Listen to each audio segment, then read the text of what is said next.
Feel the fear and do it anyway. If you don't push yourself, you don't find out where the boundaries of your current skill level are, and you don't fall, you don't get any better. And no matter how talented, experienced, or privileged somebody else is, you can beat anybody at anything. You can accomplish any goal you set your sights on over time. If you are just more consistent than everybody else around you, you will win every race that you run. Welcome, chess prodigies, for another Chess Openings Explained. And without further ado, we're going to come from you from the black side of the board. I wanted to give you that little bit of inspiration to remind you that nobody starts out a champion, that it all is a building block after building block. And Coach has told you guys that in order to be great, you got to do the small things now, and that's what makes greatness. It's what makes things easier. And only things become difficult is whenever you continue to procrastinate. So if we want to be the best we can be, we have to put in the work. Be consistent, like the man said in the intro. If you're not consistent, then you'll never be anything. But you can accomplish anything you want to do if you maintain a level of consistency, because most people won't do that. And that's what propelled Bobby Fischer to be as great as he was. He started out poor, 12 years old, pushing himself.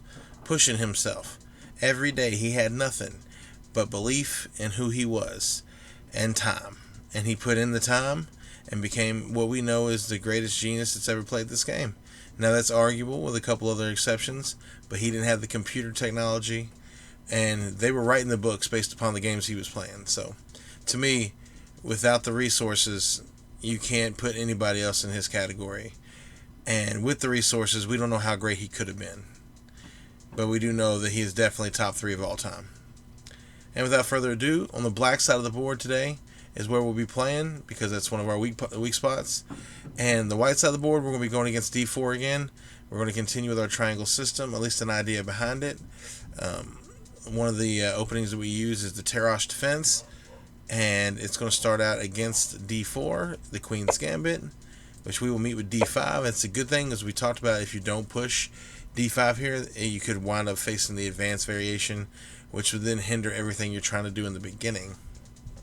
So white continues with c4, black continues with e6. Excuse me. As typical, you'll see knight c3, and if you don't, you see e3. It's okay. It's not going to change anything here. Now in the French, in the Tarrasch defense, because this is like the French here, bam, we get c5 real early. And what makes this opening different is immediately white is proposing that, and white is pushed to an idea that it can actually capture right here and create an isolated pawn for black. And how does it do that? c4 takes d5, and then when e6 recaptures, d4 takes c5. So c4 takes d5, recapture, d4 takes c5, captured by the bishop, which would leave us a lone pawn here. Okay, and when you leave a lone pawn here, isolated pawn, you might think, oh no, that's bad, that's terrible for black. But see, if you was to recapture with this pawn, it would actually put you in a negative. Actually, let's walk through it. You don't want to recapture the pawn. You're going to actually want to go to knight f6. So, boom, recapture. Now, if you take this piece immediately, they have two attackers right here on d5. So, you would see this move here, bam.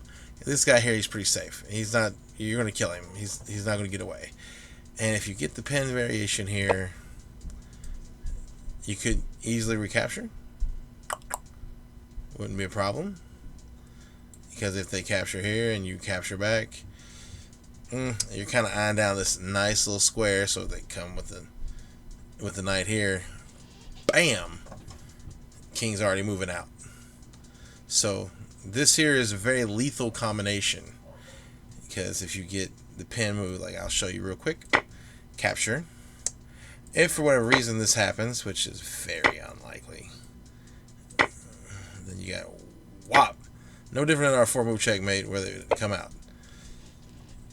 And you see how this is going to go here. Say check. You can get another piece pickup. It's just going to be really tough at this point for white to sustain anything.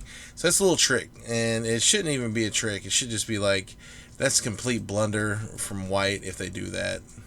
So let's back that up. So, boom. All right, now, the knight on f6, and you might get typical, because he's going to forfeit this pawn. Because trying to protect this pawn, you get the bingo variation, the bingo gambit, pretty much where you push the pawn here, make that break where this chain can't be held, capture, rook would come down, queen comes out. It's just really terrible. It's not something that is very comfortable for white. So what this does, though, in this variation, this French Tarrasch variation, you will see that the bishop, both bishop pairs have nothing but unabated territory that they can run to and just fly all over the place. So that's what makes that opening so strong. It's not, everything we've done in the triangle has been structure, okay? This is the only one that's kind of anti-structure, because we've already been taught double pawns, isolated pawns, they're normally a problem. But white, eyeing down in the way this is played, he has the ability to fall into some traps, as you just saw. But white still contains the initiative, as you can see right here on the meter, that black is actually in a worse spot. So in this recapture, this capture here, black actually gets a better foothold in the game. So this is an opening that I know you all have looked at holding the position and killing, trying to capture on d4. This is one where we hope that they take the initiative and start Xing out these pawns and creating our isolated pawns, so we have nothing but territory to run to. Okay, even if they come to e3, creating this scenario, that's a little bit better for white.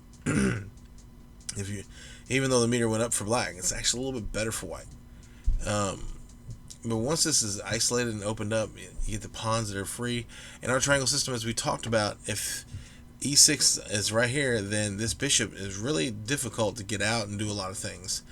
But in this variation here, for this opening, you want the white player to get aggressive, and eventually they will, and they'll swap this out, and you're going to have that isolated pawn. So you just basically keep building your opening, and they're going to keep building, because just kind of the deal. Now, you could either go here with the knight at c6. If you go to knight d7, you're still sitting within our triangle system. You're actually creating another defender for the c5 square. You're probably going to get them to not want to make that trade. You're going to kind of convince them that it's not really a good thing for them. This almost invites it so that they will capture, and they know exactly what you're going to do next. See, they know when that happens, they're going to come for the knight. If you don't do something, they have a pawn, it's protected, yada yada. They're going to put you in a position where you are predictable. But that's okay, because we're trying to get this to happen.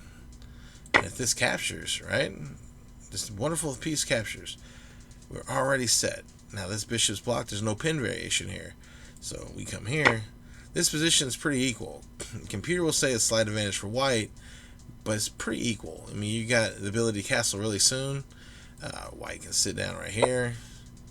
And look, see the meter changes. And this is just a basic development move. There's nothing to it. So once you get both sides castle, this isolated pawn will serve you, and it won't. You'll have three pieces on the square going to d4, which we talked about. If we could push d5 to d4, we'll take up more of the center. But they're going to continue to have at least two pieces there, and the ability to come down and say check, putting the queen on the queen. You got to be careful not to fall into any traps, and always maintain something that can recapture queen for queen. In this variation, there's different ways you can be bamboozled and to fall into some of those little secret traps. So all I'm asking you guys to do is take a look at the Tarrasch defense against the Queen's Gambit. Look at the exchange variation as we just looked at, and see if that game suits you at all. If it fits you better than to play inside the triangle's box. This is one of our 6 of our Black Panther system for black. So take a good look. There's this variation, and we talked about earlier. how if it comes to this point here, and we're e6, and you get knight to c3, and you push c5. If for whatever reason they want to go ahead and trade out, don't hit them with the bishop yet because it's 2 pieces on the square here on d5. You'll have the knight and the queen, bam. So you want to go ahead and put in a defender there, which could draw this attacker to pin you to your queen.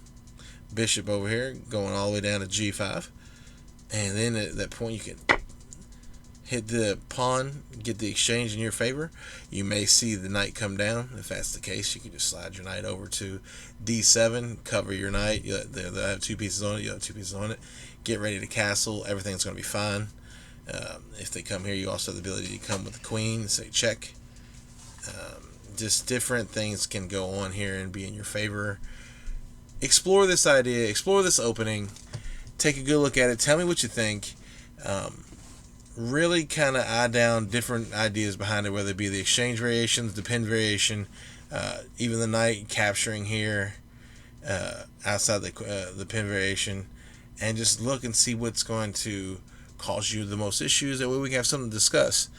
And without further ado, I'm going to go ahead and tell you guys that thank you for looking at the video, taking some time out of your summer. Make sure you hit like on the video, subscribe, comment. We always want to hear comments. If you have any questions, make sure you give me your questions.